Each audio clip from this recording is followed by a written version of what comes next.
Bonjour mes chers élèves. Alors espérons que vous allez bien et en bon confinement. Alors aujourd'hui on va faire la correction de la révision numéro 3 de la partie d'électricité. D'accord? Alors donc c'est la correction. Bon. Alors on va commencer par ce tableau. Compléter le tableau suivant. Alors on a des grandeurs physiques. Il vous demande de déterminer pour chaque grandeur le symbole, l'unité de mesure, symbole de l'unité, l'appareil de mesure, schéma de l'appareil et le type de montage. Alors, on va commencer par la première grandeur, c'est l'intensité du courant. Alors, quel est le symbole de l'intensité du courant?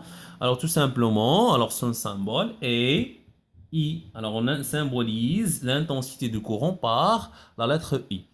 Alors, quelle est l'unité de mesure? Alors, l'unité, c'est l'ampère. Alors, le symbole de l'unité, c'est A. Tout simplement, on écrit I égale à, par exemple, 20 ampères, on écrit 20 A. Alors, l'appareil de mesure. Alors, l'appareil, c'est un ampère-mètre. Alors, schéma de l'appareil. Alors, on schématise le symbole normalisé de l'appareil. Alors, on fait un rond. Alors, et la lettre A à l'intérieur. Donc, on peut faire les bornes. On a la borne A et la borne comme. D'accord? Comme on a fait. Alors, quel est le type de montage? D'accord? Alors, c'est le type de montage de l'appareil. Bon, alors l'ampèremètre doit être toujours branché en série. Très bien. Alors, la tension électrique. La tension, c'est. Donc, le symbolise par la lettre U. Quelle est l'unité de mesure? C'est le volt. D'accord. Le symbole de l'unité, c'est V.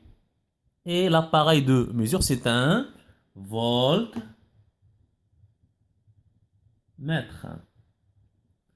Le schéma de l'appareil, c'est on fait un rond et à l'intérieur, on écrit V. Alors, toujours on a la borne V et la borne comme. D'accord. Donc, je vais écrire juste V. Alors, donc, c'est l'autre. Automatiquement, c'est comme. Alors, donc, quel est le type de montage? Le type de montage, c'est en dérivation. Toujours, le voltmètre doit être branché en dérivation pour mesurer la tension entre les bornes de chaque dipôle. La résistance électrique, son symbole est R. L'unité de mesure, c'est ohm. Le symbole de cette unité, c'est la lettre oméga. Mais donc, on dit 40 ohms, 100 ohms. D'accord? L'appareil de mesure, c'est un ohm-mètre.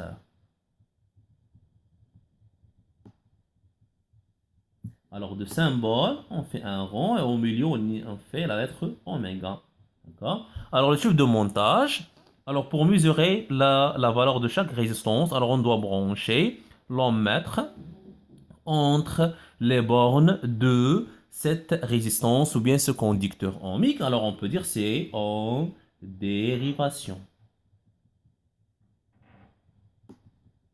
D'accord? Très bien. Alors ça c'est le tableau, le premier tableau. Alors donc s'il vous plaît, faites attention, ce sont des grandeurs physiques très très importantes. Alors vous allez sincèrement voir ces grandeurs, d'accord, donc pour les années prochaines, Inch'Allah, soit au cycle collégial ou bien au lycée. Bon, alors on passe à l'exercice numéro 2. Alors l'exercice, donc c'est pour déterminer la valeur de chaque résistance, c'est-à-dire ou bien la valeur des résistances de chaque conducteur ohmique qui porte les anneaux, d'accord? Alors, rappelez-vous bien du tableau, d'accord? Donc, ce qu'on a dit la dernière fois. Alors, vous avez un tableau, des codes, des couleurs, il faut l'apprendre par cœur. Bon, alors, comment on va déterminer la valeur de chaque résistance? Alors, donc, je vais commencer par cette résistance. Alors, donc, je vais la noter par R1, la résistance R1. Alors, qu'est-ce qu'on a dit? Alors, toujours, on doit commencer par les résistances, ou bien, pardon, par les couleurs qui existent à gauche. Je vais commencer par le premier anneau à gauche. Alors, le premier anneau porte quelle couleur? C'est la couleur jaune. Alors, jaune, c'est quelle valeur? Donc, c'est la valeur numéro 4. toujours à travers le tableau. Le violet, c'est quelle couleur? C'est 7. Très bien. Alors, le troisième anneau. Le troisième anneau est pour quelle raison? Troisième anneau pour le nombre de zéros. C'est-à-dire, combien de zéros je dois ajouter? Alors, ici, puisque vous avez le rouge, c'est quel numéro? Ou bien c'est quelle valeur? C'est la valeur numéro 2. Alors, c'est-à-dire combien de zéros on doit ajouter? On va ajouter 2 zéros. Très bien, d'accord. Alors la valeur. Donc, et je ne dois pas oublier l'unité, c'est très très important. Alors R1 égale à 4700 ohms. D'accord. On passe. La résistance numéro 2.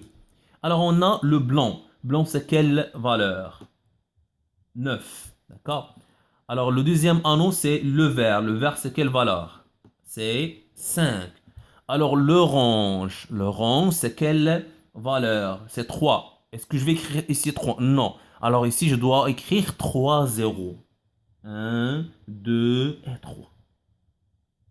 Voilà. Et je termine par la, la valeur, ou bien, pardon, l'unité en oméga. Alors, R2, c'est 95 000 ohms. Bon, on passe. Alors, R3. R3. Alors, on a la première, c'est le gris, la couleur grise. Alors, c'est quelle valeur? C'est 8.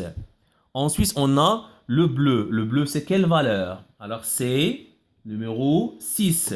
Très bien. Le noir. Le noir, c'est quelle valeur? C'est la valeur 0. Est-ce que je vais écrire ici 0? Non. C'est-à-dire combien de zéros je vais ajouter? Alors, je vais rien ajouter. D'accord? Car on a le noir. D'accord? Très bien. Et voilà. Donc, je termine par l'unité. On passe. L'autre. R4. Alors, donc la première. Ici, vous avez le rouge. Alors, le rouge, c'est la valeur 2. Le blanc, 9. Le marron, c'est quelle couleur? Pardon, c'est quelle valeur? C'est le numéro 1. Alors, combien de zéros je vais ajouter? Je vais ajouter un zéro seulement. Et je termine par l'unité. Maintenant, R5. L'orange. Alors, l'orange, c'est quelle valeur? 3. Le bleu, c'est quelle valeur? 6. Le gris, c'est quelle valeur? 8. C'est-à-dire, je vais ajouter combien de zéros? 8 zéros. Alors, 1, 2, 3, 4, 5, 6, 7 et 8. Et je termine par l'unité. D'accord? 1, 2, 3, 4, 5, 6, 7, 8. Car on a la troisième couleur ou bien le troisième anneau à gauche. D'accord? Donc, donc c'est le gris qui correspond à la valeur 8. La dernière résistance, la résistance 6, R6. Alors, donc la couleur, c'est quoi? C'est le violet. Alors, le violet, c'est quelle valeur? Allez, c'est 7. Très bien.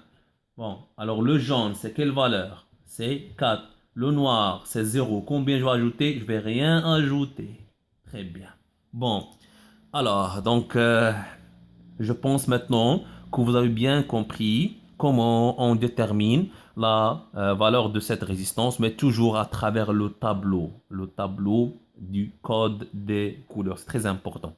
On passe maintenant à la question numéro 2. D'accord? Bon, alors, dans cette question, il vous demande de déterminer la tension et l'intensité du courant. La tension et l'intensité. Alors, qu'est-ce qu'on a ici?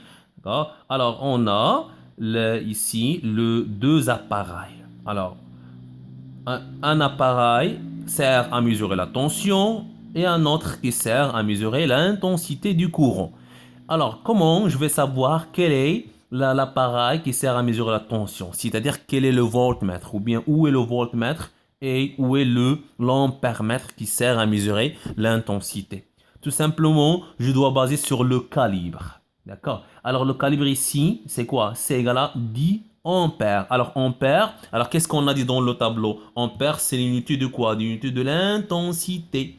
D'accord? Et donc, c'est à travers l'ampèremètre, on peut mesurer l'intensité. Alors, qu'est-ce que vous avez ici? Vous avez C égale à 10 volts. Ça, c'est quoi? C'est un volt mètres, tout simplement. Très bien. Bon, alors, mais comment on va pour déterminer la valeur de cette intensité? Qu'est-ce qu'on doit faire? On doit appliquer tout simplement la relation suivante. Alors, I égale à quoi? Alors, toujours, si vous avez un ampèremètre analogique, un ampèremètre à cadran, c'est-à-dire vous avez l'aiguille, vous avez des gradations, on doit toujours appliquer la formule suivante. I égale à quoi? C'est C multiplié par N divisé par grand N. Alors, c'est quoi C? C, c'est le calibre que vous avez ici. C'est quoi petit n? C'est le nombre de divisions indiqué par l'aiguille. Alors, donc, c'est quelle est la valeur de division indiquée par l'aiguille? Et grand N, c'est le nombre de divisions totales. Tout simplement, c'est cette dernière division que vous avez ici. D'accord? Bon, application, C égale à 10 multiplié par quoi? Le nombre de divisions. Le nombre de divisions que vous avez ici, c'est quoi? Vous avez, c'est 90. Divisé par quoi? Divisé par grand N. C'est le nombre de divisions totales que vous avez ici, c'est 9. Pardon, c'est 100. C'est 100. Alors, donc, la valeur de cette intensité égale à 9 ampères. D'accord? Je ne dois pas oublier l'unité à la fin. Alors, regardez s'il vous plaît. Je commence toujours par la formule. Ensuite, l'application numérique. Ensuite, le résultat avec l'unité. C'est ça la physique. D'accord?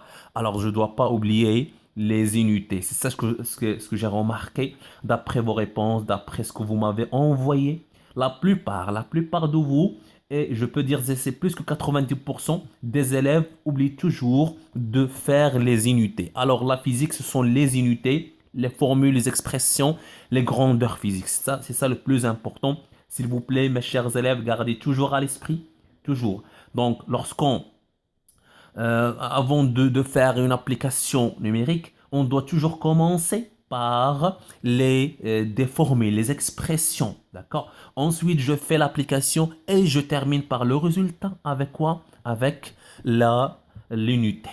Bon, on passe. Alors, qu'est-ce qu'on a dit? Ça, c'est quoi? C'est un voltmètre car tout simplement on a ici le calibre en volts. Et alors, donc je dois utiliser la même formule, mais dans ce cas c'est U. On parle de U car on parle de quoi? On parle de la tension. Alors U égale à quoi? Égale à C multiplié par N divisé par grand N. Alors C c'est le calibre. Combien ici on a de calibre? Donc c'est 10. Multiplié par quoi? Par le nombre de divisions indiqué par quoi? Indiqué par l'aiguille. Alors, quel est le nombre? Alors, regardez, qu'est-ce qu'on a ici? C'est 30. Alors, 30, 31, 32, 33 et 34. 34. Alors, j'ai remarqué que il y en a des élèves qui m'ont envoyé 35. Alors, donc, il faut bien compter ces gradations, ces petites gradations ici. Alors, 30, 31, 32, 33, 34. Divisé par grand N. Grand N, c'est le nombre de divisions totales. Alors, c'est la dernière division, tout simplement, que vous avez ici. C'est 100. Alors, donc, l'application numérique, ça donne 3,4 quoi? Et vol. Je termine par l'unité. Très bien, on passe. Montrer est-ce que la lampe brille ou non. Alors, s'il vous plaît, ici, l'interrupteur est fermé. L'interrupteur est fermé. D'accord? Je vais fermer l'interrupteur, tout simplement. Bon, alors, donc ici, vous avez donc, à part le générateur, la lampe, vous avez ici, comment on appelle? Ça, c'est la diode. Très bien, ce sont des diodes. Alors, on a dit que la diode est la deux bornes. D'accord? Une borne passante, une borne bloquante. Une borne qui laisse passer le courant, une autre qui bloque le courant. D'accord? Alors, ça, c'est la borne qui laisse passer le courant. Et ça, c'est la borne qui bloque le passage du courant. D'accord? Donc, toujours, avant de répondre à cette question, je dois indiquer le sens du courant. Quel est le sens du courant? Toujours le sens du courant, c'est toujours de la borne positive vers la borne négative. Voilà. Alors, ici, lorsque le courant arrive, à cette borne. Est-ce qu'elle passe ou bien non? Oui, elle passe, car c'est la borne passante. Très bien. Elle passe, elle passe. Lorsque le courant arrive à cette borne, est-ce qu'elle passe? Non, elle ne passe pas. Donc le courant n'arrive pas à la borne négative. Et donc, dans ce cas, la lampe ne brille pas. Ne brille, ne brille pas. D'accord? Pardon. Alors ne brille pas. Tout simplement car cette diode ne laisse pas passer le courant et le courant n'arrive pas à la borne négative. On passe à l'autre schéma. Alors toujours, alors le courant sort de la borne positive. Alors ici, le courant passe car la diode est dans le sens passant. D'accord? Le courant passe. Ici, la même chose. Alors, le courant il passe car la diode est dans le sens passant. Donc, ça, c'est la borne passante qui laisse passer le courant. Voilà. Donc, le courant, donc, dans ce cas, il arrive à la borne négative et tout simplement, la lampe brille dans ce cas. Très bien. Bon, on passe à l'exercice numéro 3. Alors, Malika voulait que la lumière de la lampe soit moins. D'accord? Alors Malika voulait que la lumière de cette lampe soit moins. Voilà la lampe. Elle a complété le circuit électrique représenté au-dessous, mais l'éclairage de la lampe n'a pas changé. Alors, donc, c'est-à-dire, quel est l'objectif de Malika? Alors, il voulait que cette lampe, d'accord, donc l'éclairage soit en moins. C'est-à-dire, elle veut diminuer l'intensité du courant. D'accord? Alors, qu'est-ce qu'on a dit? Le rôle du conducteur ohmique de la résistance, c'est de diminuer l'intensité du courant. D'accord? Bon, alors qu'est-ce qu'elle a fait? Malika, il a branché cet conducteur en parallèle, en dérivation avec cette lampe. Alors, c'est pas le bon schéma. Alors, qu'est-ce qu'on doit faire? On doit brancher la résistance de conducteur ohmique en quoi? En série. D'accord? L'une à la suite de l'autre, en série avec la lampe, de cette façon. Bon, alors, désolé, alors j'ai pas une règle.